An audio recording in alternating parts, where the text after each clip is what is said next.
Today I have the keys to the 2020 Mercedes Benz AMG GT 53. Huge shout out to Mercedes Benz of Northlake for providing this sedan for me today.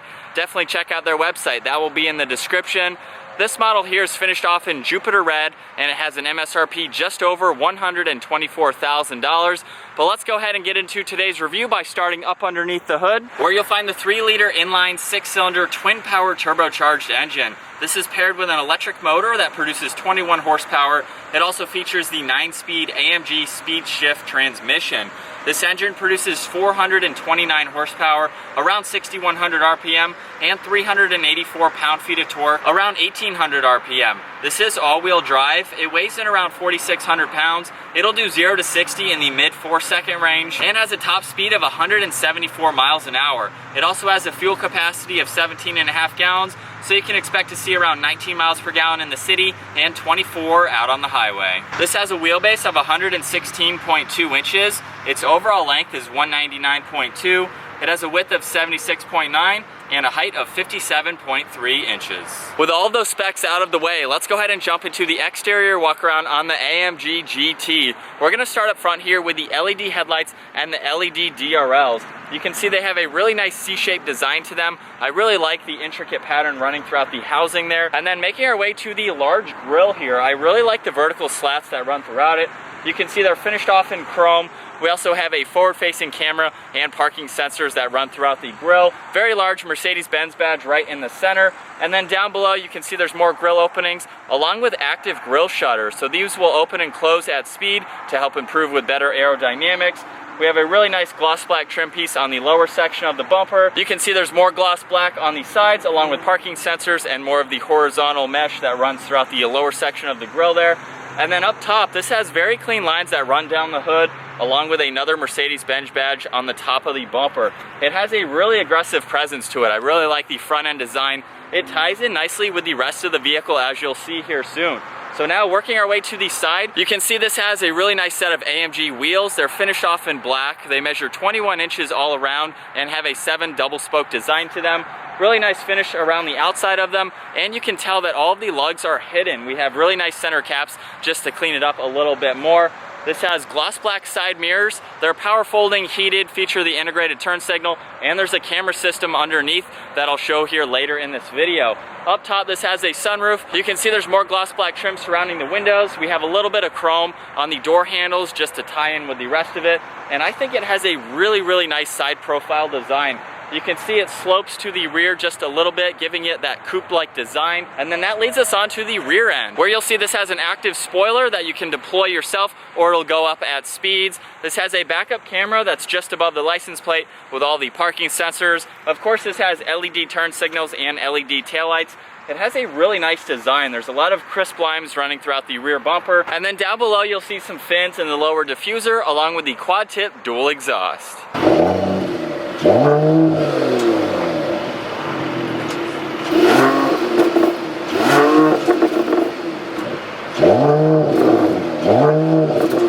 Now it's time to go ahead and jump into the interior on the AMG GT. I have the vehicle locked and the key in my pocket. All I'm gonna do is grab on the door handle. You'll see the mirrors open up, and then of course we can easily open up the door. The door panel has very nice materials on it. You can see it's covered in leather along with carbon fiber. We have a really nice brush trim piece separating the leather from the carbon fiber, and there's even more leather and silver stitching on the top. Has a very nice design. This has a 14-speaker Burmester audio sound system. You can see there's a little bit of storage space in the lower section of the door, along with the rear liftgate release. We have all of the window controls along with the side mirror adjustments just behind the grab handle. There's brushed aluminum on the release handle along with lock and unlock. So it has a very nice design to it. As we work our way inside, you'll see AMG down on the door sill. And then taking a look at these AMG Sport Bucket leather seats. They have a really nice design to them. You can see there's alcantara on the insert as well. So it runs throughout the middle, just giving it a very clean look. We have a really nice trim piece on the upper section here, and then very aggressive bolstering support to them. They are very comfortable seats. You can adjust these seats with all of these controls here. We have the memory seating adjustments. They're heated and ventilated. You can also control the front passenger seat. Just by clicking on this button and then using these controls, you can easily move that if you need to. And then down below, you'll see AMG on the floor mat. Moving on to the steering wheel now, you'll see it's finished off in solid leather and alcantara on the sides. It has a very comfortable feel to it and a really nice design. Flat bottom design to it with the AMG badge and some nice brushed aluminum trim pieces. On the right side, this dial here will control the different driving modes. So right now it's currently in comfort. We can go to sport and sport plus, and then there's also individual and slippery. You can see that being controlled in the center gauge cluster along with the center screen there, and you can hear the exhaust note change as well, putting it into sport plus. Over on the left side, we have shortcuts to different modes for the vehicle. So right now you can see we have the rear spoiler. So just by holding this button, you can easily deploy that or retract it. And you'll see the little diagram there change. But if you go ahead and click on this screen, now this button will control traction control. You have the suspension setup and the exhaust along with the driving modes. And then you can do the same thing for the upper button as well. So it's very cool how universal those are. Making our way above that now, all of these controls are for the center 12.3-inch screen. You also have cruise control and adaptive cruise control settings. But now using this home button here, we can see right in the center you have your trip. We can scroll over to performance. You have assistance, your service, and then going in the opposite direction, you can pull up your navigation, radio, and media. Along with your phone, you have your heads-up display screens, and then different designs that you can go into. On the left side, you can see your miles per hour along with the fuel gauge. On the right side is your tach and engine temperature. You can also see the boost gauge as well. So the electric motor or the EQ boost system that this vehicle has, you can also monitor it there. So it's very nice how you have all this information right in front of you. Making our way to the left side of the steering wheel, you'll see the electronic parking brake along with the headlight controls. We have more carbon fiber, and hopefully you can tell right now the ambient lighting is purple in this vehicle, and it runs throughout the entire front, making it look very cool. And then working our way above that, you'll see we have a heads-up display control along with being able to turn on and off the parking sensors, and then there's also some lane keeping assist buttons as well. There's one air vent, and then leather covers the entire dash, making our way to the second 12.3-inch screen. So to control this, there's a couple different ways you can do that. You can use these buttons on the right side of the steering wheel. We have volume and voice commands as well. Just by clicking on the home button, you'll see most of the information I showed on the center screen from your navigation, your radio, media, and phone. We can also keep scrolling into vehicle, and then you can control your seats, your climate control. You have your dynamic select that you can go into and just monitor all of that vital information. You can go down to track pace, you have assistance and consumption, along with your lighting settings, and then you can also control it using this pad right in the center. So just by swiping my finger, you can easily go through this information. Working our way below that, you'll see there are 4 air vents along with more carbon fiber. It's located throughout this entire vehicle just to give it a very upscale look. And then making our way below that, you'll see we have a couple toggles. There's a menu button right in the center, so just by clicking on that, you can toggle between what you're looking at the upper screen there. We have the fan speed, the temperature for the driver, temperature for the passenger on the other side, and some recirc buttons as well. You'll notice there's even more carbon fiber underneath that, and if we open up this tray here, that reveals 2 cup holders along with a USB port. You have a lot of storage space here. You can easily place your phone. It's very cool to see how much space is down there. There's also a 12 volt on the left side, and then we can easily close that. You'll see there's more shortcuts to everything that I've already went over. If you want to just click on this button here, that will get you to the navigation, so you can easily pull that up.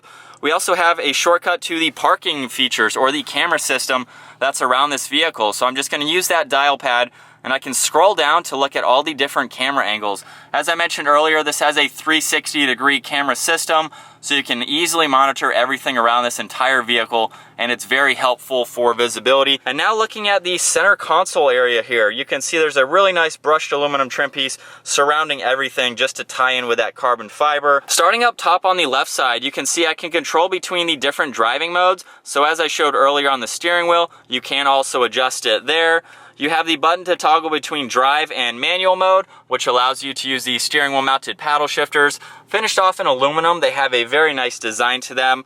You can also control the 2 different suspension settings along with your traction control.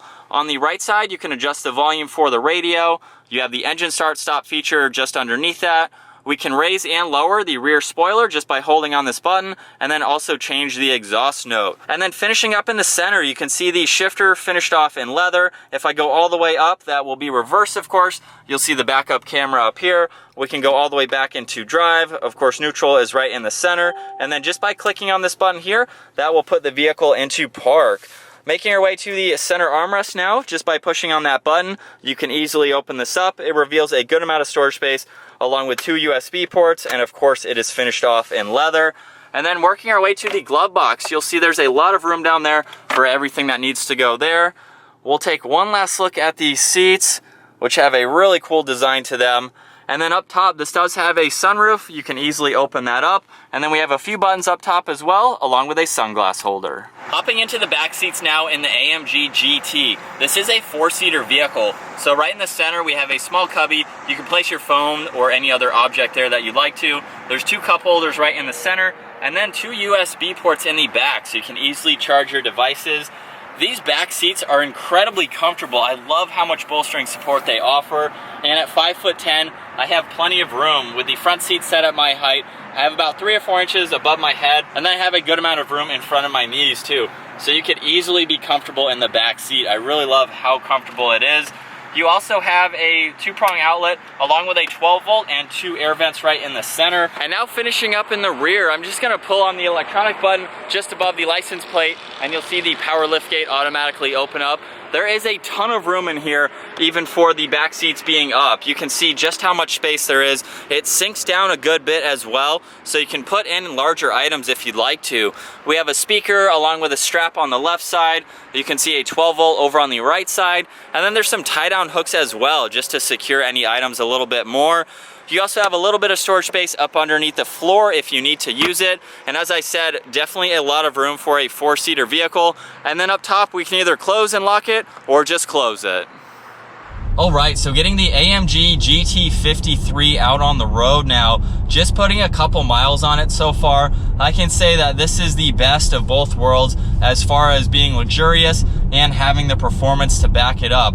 I can't get over how comfortable and how sports car-like feeling this driver's seat and steering wheel is. We have alcantara on the sides, really good grip and notches on both sides. And then these bolsters come up to the back of my arm here. That's how large they are. They hug me incredibly well, and I feel like I'm in a hunkered down sports car. And obviously we're in a 4-door sedan here, but it just feels like it has the performance. It's wanting to get on back mountain roads and really have a lot of fun. But at the same time, it is super luxurious. We have so many features that are actually really easy to go through and use. But why don't we go ahead and pop it into sport mode. We will turn that exhaust on as well and go ahead and put the suspension in sport mode, and then also manual for the paddle shifters.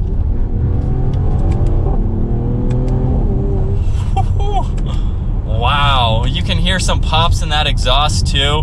And I'm not even doing anything crazy, of course, but wow, this thing really wants to stretch its legs. It is incredible how you can get all the luxurious features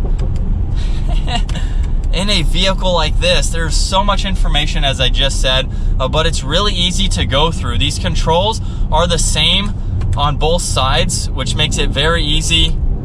I mean, coming around, absolutely no body roll. It hugged that turn incredibly well. I love the carbon fiber. I love all of these features. As I was saying, I'm getting distracted with how awesome this is to drive. But all these controls are the same for both of these screens, so it's very easy to get used to the buttons and how to scroll through the information. I love seeing this entire screen go across the dash here. It's very awesome to see that.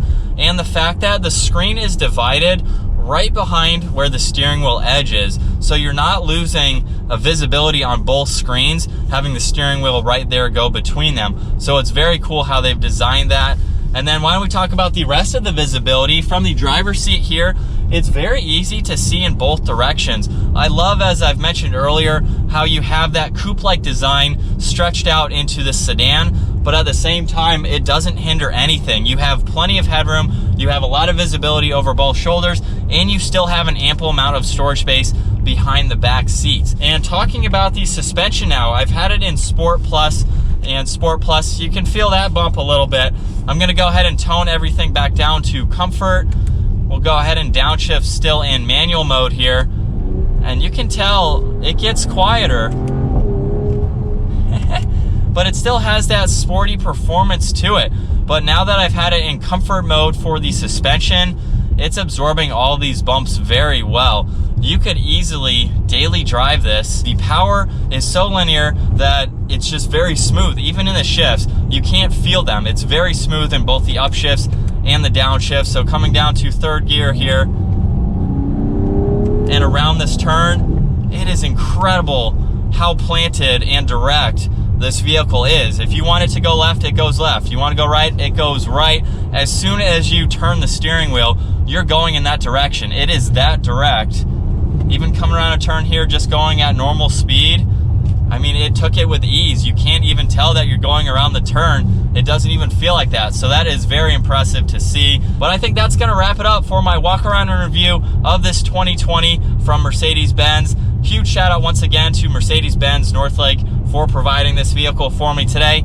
Definitely check out their website if you haven't already. And be sure to give this video a huge thumbs up, smash that subscribe button as well. And I'll see you guys in the next video.